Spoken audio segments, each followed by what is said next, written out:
Oi, oi. Alô, alô? Foi. Acho que foi. Tá dando para ouvir? Pronto.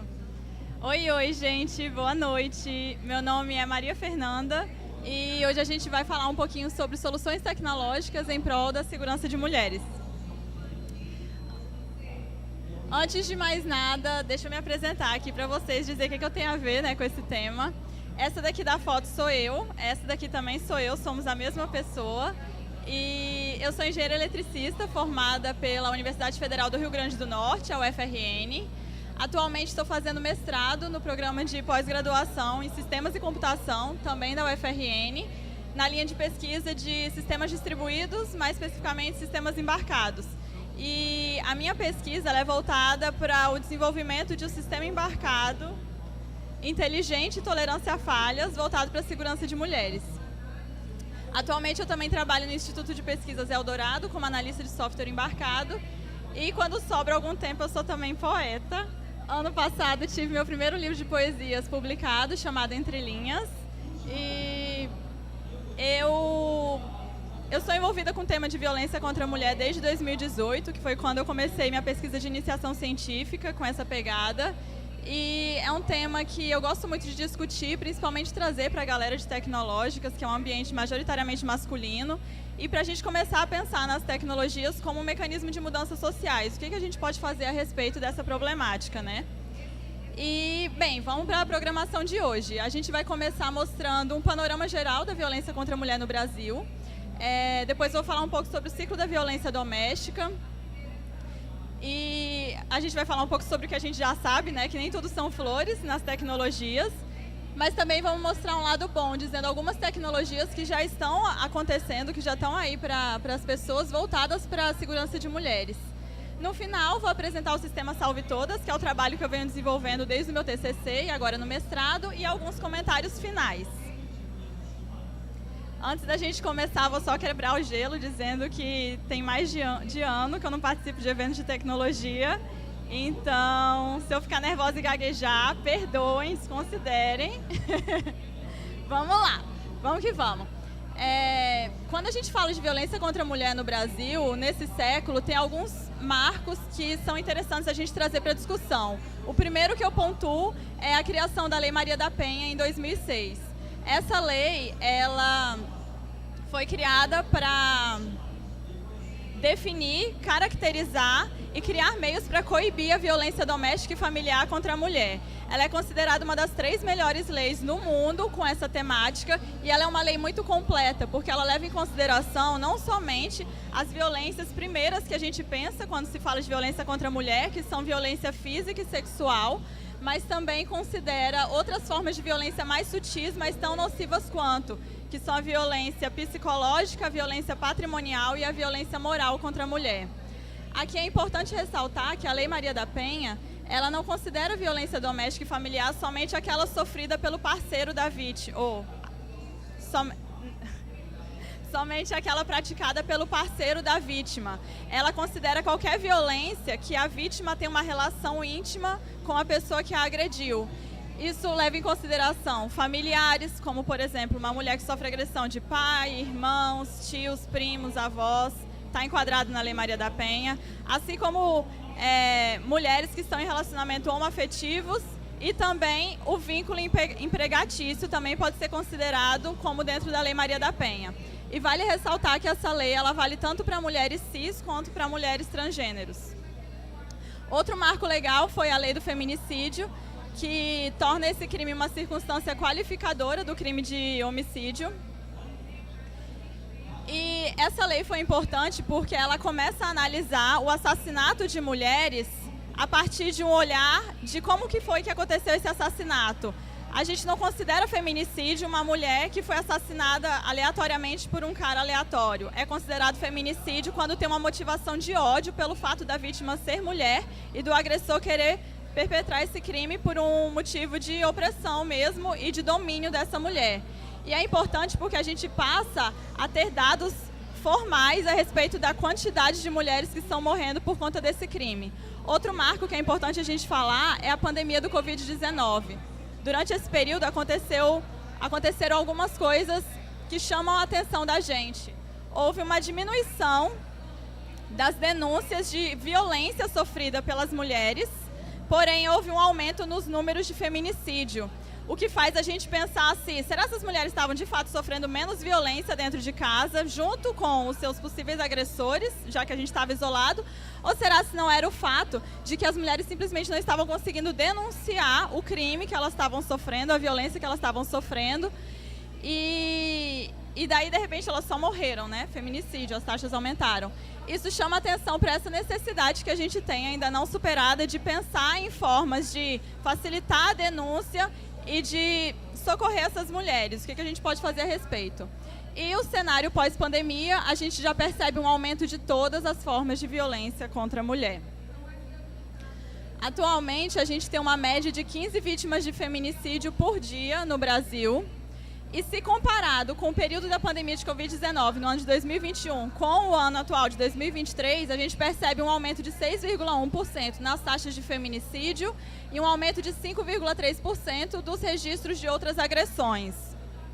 E quem são essas mulheres que estão sofrendo feminicídio no Brasil? 61,3% delas são mulheres negras, 71,9% estão na faixa etária entre 18 e 44 anos e 83,7% foram mortas pelo atual parceiro, pelo ex ou por algum outro familiar. Não tem como a gente falar de violência contra a mulher no Brasil e não falar de violência doméstica. A violência doméstica, ela tem uma característica muito marcante, que é o fato de que ela ocorre em ciclos. Ele é caracterizado por 3 fases. O aumento da tensão, que é quando a mulher vítima vai percebendo que o parceiro dela, o agressor, ele vai tendo aquela escalada na agressividade dele.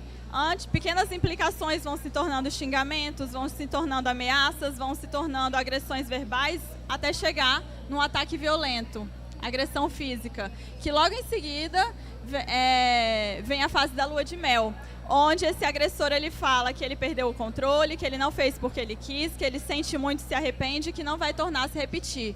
Até que novamente ocorre um novo aumento da tensão, um novo ataque violento e uma nova fase de lua de mel. E é importante pontuar que as mulheres que passam pelo ciclo de violência doméstica relatam de que a gravidade dos ataques violentos vai escalando conforme os novos ciclos vão ocorrendo. Aqui tem alguns pontos chaves da gente ressaltar com relação à violência doméstica. As mulheres que sofrem violência doméstica, elas têm uma noção de em qual período do ciclo da violência elas estão.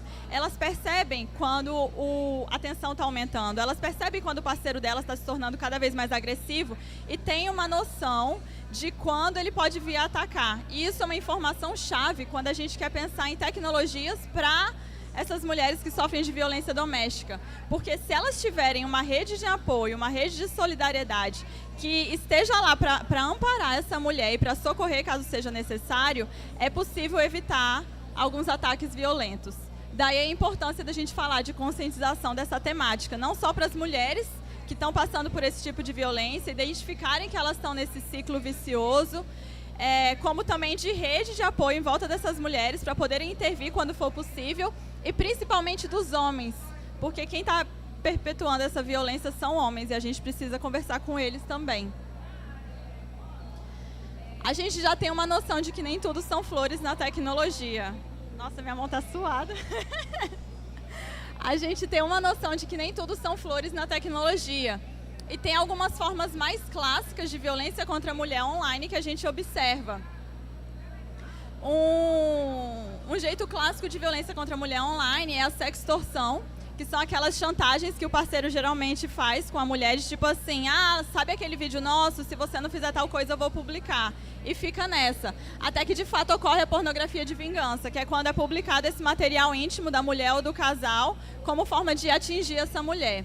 Tem também o cyberbullying, que são mensagens e conteúdo de ódio contra mulheres na internet. Tem a perseguição, também conhecida como stalking, que essa mulher sofre, até chegar no ponto de invasão de privacidade e divulgação de dados. Além dessas formas clássicas de violência contra a mulher, tem algumas outras formas de violência que eu achei interessante trazer para a gente começar a pensar a respeito, que são um pouco mais indiretas, mas que são tão prejudiciais quanto. Eu trouxe aqui uma notícia assim: internet das coisas vira ferramenta de violência doméstica, alerta jornal. O que estava acontecendo é que percebeu-se que alguns parceiros colocavam dispositivos eletrônicos, geralmente relacionados ao conforto residencial ou à automação residencial, nas casas que eles dividiam, até mesmo na casa da parceira, e botavam o controle no próprio celular dele. E aí, conforme eles terminavam de uma maneira negativa, as mulheres começaram a relatar que elas estavam percebendo que esses parceiros estavam manipulando a vida delas. Tipo assim, eles deixavam elas trancadas dentro de casa ou fora de casa, elas precisando pedir ajuda para poder conseguir abrir a porta por causa da trava eletrônica, que era controlada pelo celular. Elas relataram também que eles ficavam mudando a temperatura do ar-condicionado ou do secador ou do aquecedor para provocar desconforto físico nelas.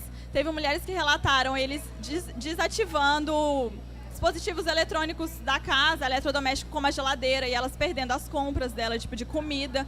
Então, tipo assim, são formas que os homens estão usando para controlar a vida dessas mulheres e fazer inferno mesmo, sabe?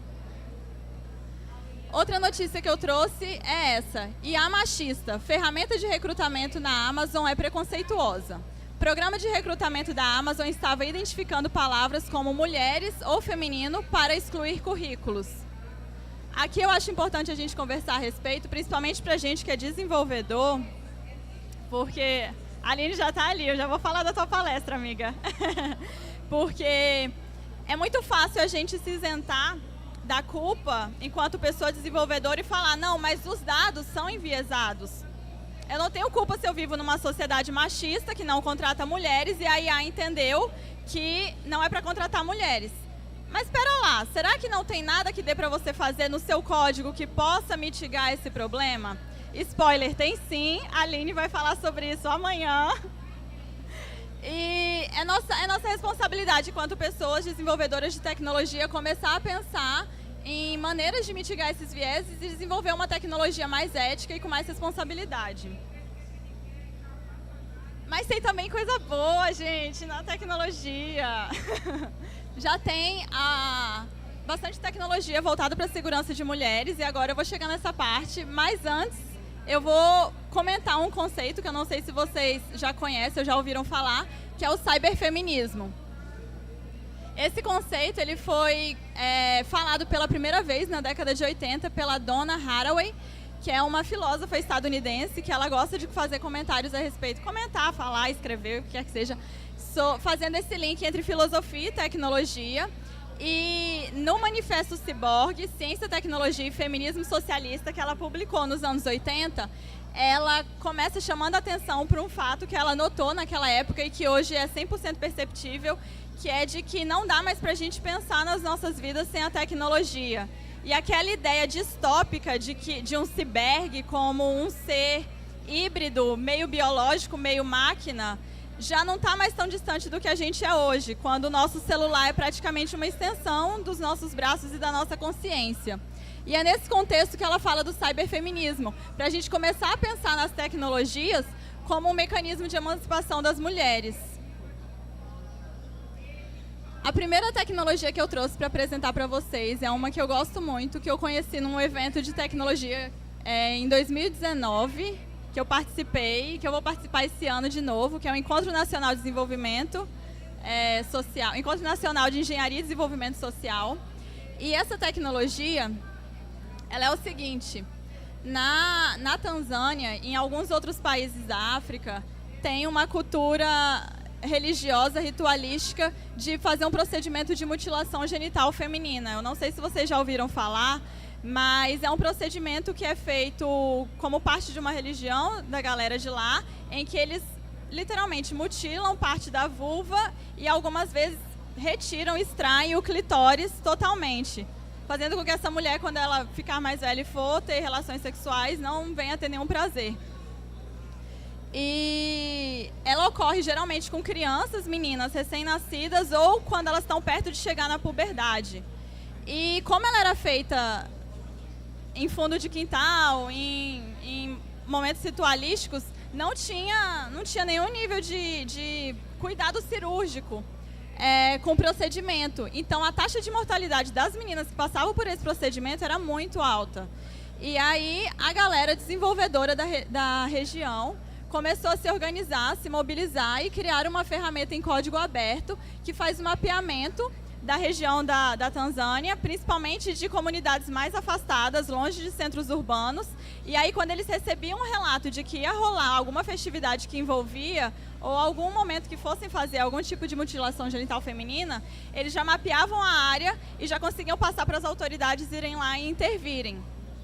Essa ferramenta está funcionando desde 2015 e já salvou a vida de milhares de mulheres na Tanzânia. Eu trouxe agora algumas outras tecnologias que têm uma pegada um pouco mais parecida com o projeto que eu estava desenvolvendo no meu TCC. Essas daqui que eu trouxe são iniciativas estrangeiras, não estão aqui no Brasil ainda. Eu trouxe só para a gente ter uma ideia do que está rolando lá fora. É o NIMBY Ring, o AirSafe e o Siren Ring.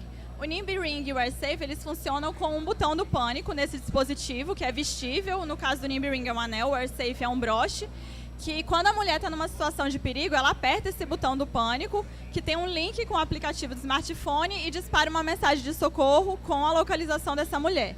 O AirSafe, ele tem algumas outras funcionalidades, porque ele é mais usado não para o caso de mulheres, mas para crianças e idosos também. E o Siren Ring é um pouco diferente. Quando você aperta a pedra, ele dispara um barulho de sirene, que segundo a proposta do anel, é para assustar ou afugentar o agressor dessa mulher. Aqui é interessante ressaltar que os dispositivos eletrônicos, os sistemas embarcados deles, não possuem uma inteligência artificial por trás para fazer a análise. Eles são mais baseados no botão e no disparo da mensagem.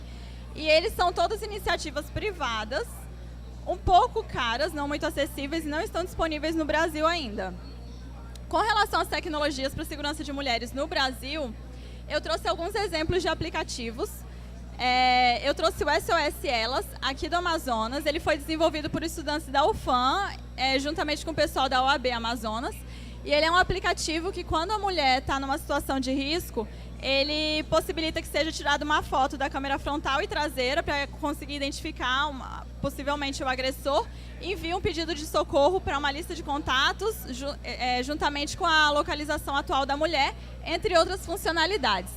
O outro exemplo que eu trouxe foi o SOS Mulher, do Amapá. Ele foi desenvolvido pelo Ministério Público do Amapá, juntamente com a Prefeitura de Macapá.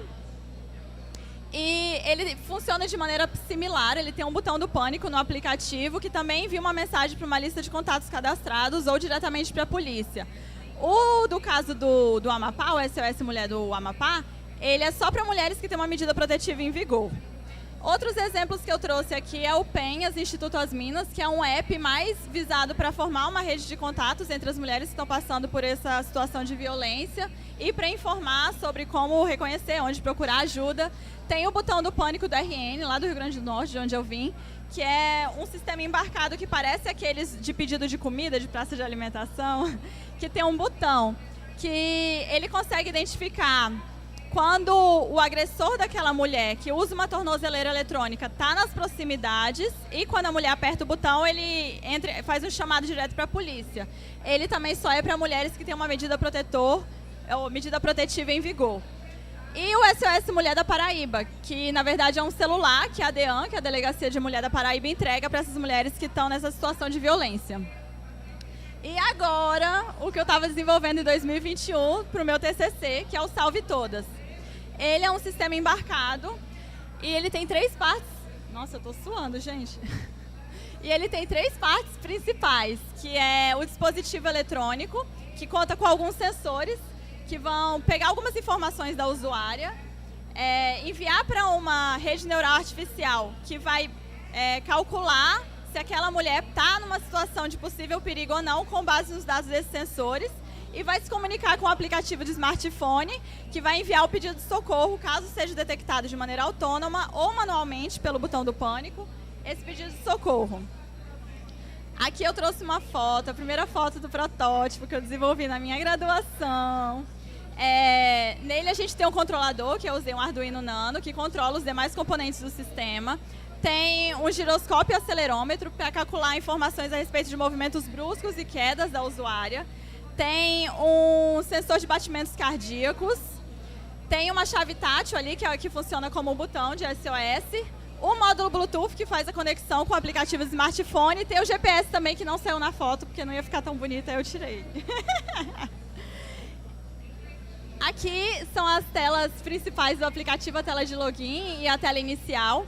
Esse aplicativo ele vai receber um sinal quando o perigo for detectado e vai enviar a mensagem automaticamente para a lista de contatos que a usuária criou ou para a polícia, caso ela deseje, contendo a geolocalização dessa usuária. E, além disso, ele tem informações oficiais sobre como identificar a violência contra a mulher e quais instâncias essa mulher pode recorrer caso ela esteja passando por alguma situação de violência. E tem também o botão do pedido do pânico, o botão do pânico aqui no celular, para poder ter essa redundância, né? O que tiver na mão dessa mulher no momento de perigo, ela consegue acionar. Já a parte da inteligência artificial, aqui é interessante ressaltar que a inteligência ela não vai simplesmente... foi detectada uma queda, a mulher está em perigo. Então, essa mulher está numa localização estranha, que eu nunca vi no histórico dela, está em perigo. Não é assim, ela vai relacionar todas essas informações, vai aprender com o histórico de comportamento da usuária, para daí então fazer detecções de, essa situação que ela está vivenciando agora é considerada uma situação de risco ou não. Aqui eu acho muito legal fazer esse adendo, que é um motivo de orgulho muito grande. Na época que eu estava fazendo meu TCC em 2021, eu estava vendo o estado da arte, como é que estava essa questão de projetos voltados para a violência contra a mulher no Brasil e no estado do Rio Grande do Norte. E eu vi que lá tinha um projeto de lei, SOS Mulher do RN, em trâmite, desde 2015. E nada do projeto ser aprovado. Quando eu vi isso, eu falei, eu vou falar com o povo da política daqui, eu vou falar com o povo da política. Aí eu entrei em contato com uma vereadora lá do Rio Grande do Norte, a Brisa Brat, do PTRN. Ela me recebeu, eu falei do projeto que eu estava trabalhando, eu falei que eu estava em contato com a Secretaria de Mulheres do município de Natal, apresentei o que a gente estava desenvolvendo, ela achou muito interessante e ela disse que ia mobilizar ela e o mandato e os parlamentares que ela tinha contato para fazer passar o projeto de lei e, além disso, ela fez 2 emendas a esse projeto de lei. Uma garantindo o fomento de iniciativas tecnológicas voltadas para a segurança de mulheres no Estado e outra para que, juntamente ao aplicativo que estava sendo proposto, também houvesse a possibilidade de um dispositivo eletrônico com inteligência artificial. E em 2021, em agosto, no Agosto Lilás, o projeto foi aprovado na Câmara Municipal de Natal. Virou lei. Foi. E agora dando uma apresentação bem rapidinha, bem sucinta sobre o que eu estou fazendo agora no meu mestrado. No meu mestrado, a gente optou por trabalhar a parte de tolerância a falhas desse sistema. Por ser um sistema crítico, onde uma falha dele pode significar potencialmente uma mulher vivendo uma situação de risco em que ela tentou acionar o dispositivo de segurança e ele não funcionou, a gente entende como que esse dispositivo não pode falhar. Então, eu estou trabalhando na parte de tolerância a falhas. A ideia, basicamente, é implementar a RNA em hardware por uma série de fatores. A portabilidade, o processamento local também é uma questão de segurança também para essa mulher. E aplicar técnicas de tolerância a falhas no projeto. É isso que eu estou desenvolvendo. Vamos ver o que vai dar, né? E, para concluir, algumas considerações finais que eu acho importante ressaltar. A primeira é que tecnologia sem conscientização e olhar crítico perde todo o seu potencial positivo e pode se tornar potencialmente um mecanismo de violação de direitos. A gente precisa ter ética em todas as etapas do processo, desde a idealização da ideia, para quem que a gente está fazendo, com o dinheiro de quem que a gente está fazendo, quem vai lucrar com isso, até a parte de mitigar vieses algoritmos, a parte de pensar nos impactos socioambientais dessa tecnologia e sempre tomar cuidado e levar em consideração a questão da sustentabilidade, acessibilidade, diminuição de desigualdades. E a nossa responsabilidade enquanto profissionais da área de desenvolvimento de tecnologia, pensar em tudo isso e também é sempre bom dar um retorno para a sociedade. É isso, obrigada, gente! Prontinho.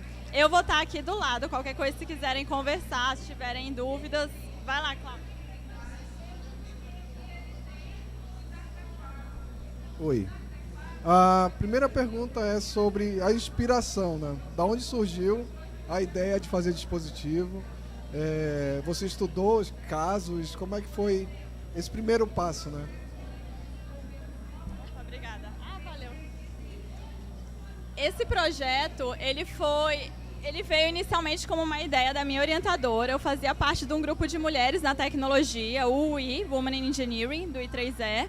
E ela estava procurando uma bolsista para um projeto dela de sistemas embarcados voltado para a segurança de mulheres.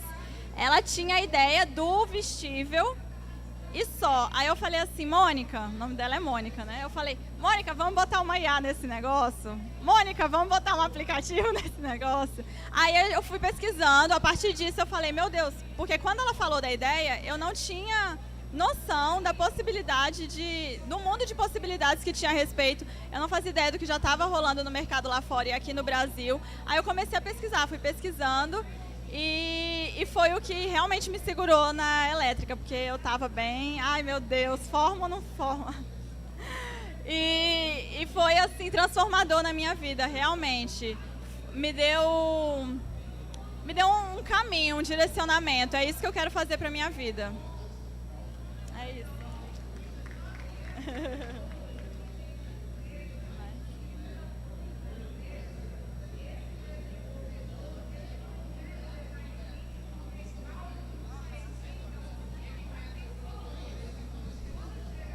Tá.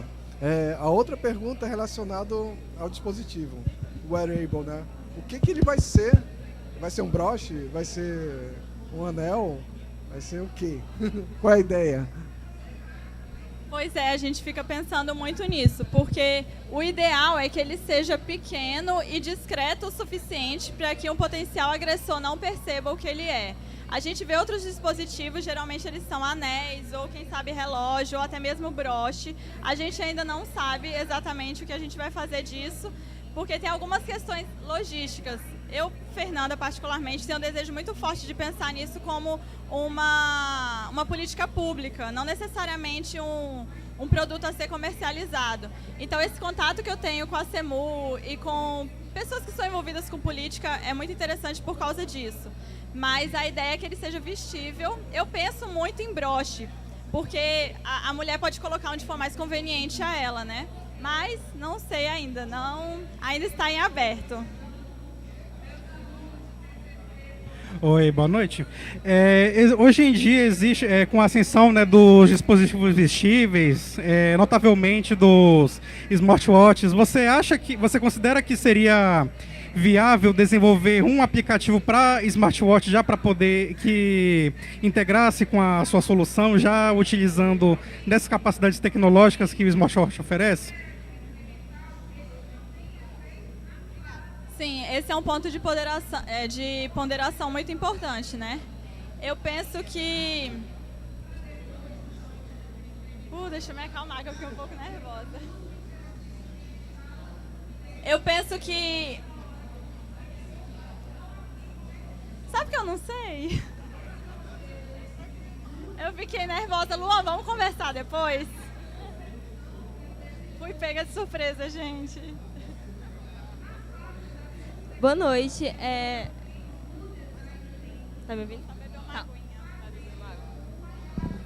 Enquanto você beber água, eu vou logo fazer a pergunta. Durante sua pesquisa, eu queria saber se você pesquisa assim, as estatísticas por noticiários, só na literatura, ou se você foi a campo, já conversou com as pessoas também. Como é que você lida com isso? Porque você é mulher e lidando com esse tipo de assunto, eu imagino que também deva ser sensível, né? E como é que é toda essa pesquisa por trás? É um assunto muito sensível mesmo. E toda vida que eu preciso rever as estatísticas para me atualizar, eu fico bem abalada. Quando eu vou pegar dados mesmo, numéricos, para poder evidenciar a necessidade de se pensar nessa tecnologia, eu vou em anuários, tem vários documentos oficiais que fazem esse levantamento dos dados. Então, geralmente, eu vou nesses documentos oficiais. Tem um anuário, como que é o nome? Anuário Brasileiro de Segurança Pública, o Fórum Brasileiro de Segurança Pública, Visível e Invisível. Tem algumas entidades que fazem esse levantamento. Agora, para o desenvolvimento da tecnologia em si, é muito importante o contato com as mulheres que estão passando por esse tipo de violência, para a gente entender como que é a realidade, quais são as especificidades, quais são as características que fazem sentido e que não fazem. Então, por exemplo, eu entrei em contato com o meu... encerrado, mas eu vou falar aqui rapidinho. Um contato muito importante que eu fiz na época foi com a SEMU, que é a Secretaria Municipal de Políticas Públicas para as Mulheres. E foi quem fez esse link meu com mulheres que estavam em situação de violência.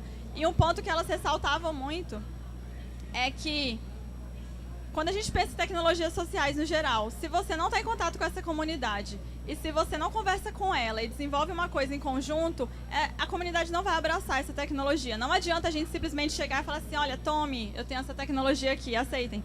E aí, conforme eu fui trocando essa ideia com o pessoal da SEMU, a gente foi vendo que algumas coisas que eu tinha pensado no meu laboratório, que faziam sentido, elas falaram, não, Fernanda, isso daqui não faz sentido. Por exemplo, eu comentei do Siren Ring aqui pra vocês. Foi uma coisa que eu comentei com elas quando eu fui mostrar coisas que já estavam acontecendo lá fora. E aí elas falaram assim, Fernanda, sem condições. Você tá na sua casa apanhando o seu marido, toca uma sirene, ele vai terminar de te matar. Tipo assim. E aí eu falei, pô, realmente, né? Como foi que eu não pensei nisso antes? Então, sim, essa etapa de você entrar em contato com as pessoas que realmente estão vivenciando esse problema é fundamental. Essa palestra foi muito ligeirinha e não deu para apresentar tudo, tem muita coisa a respeito, a gente pode trocar uma ideia depois. E com relação também a... Já está encerrado, né? Eu vou agradecer. A gente conversa aqui embaixo. Gente, muito obrigada. Eu espero que tenha sido agradável para vocês, que tenha dado para começar a pensar com um olhar crítico a respeito dessa temática. E eu tô aqui do lado, qualquer coisa me chamem.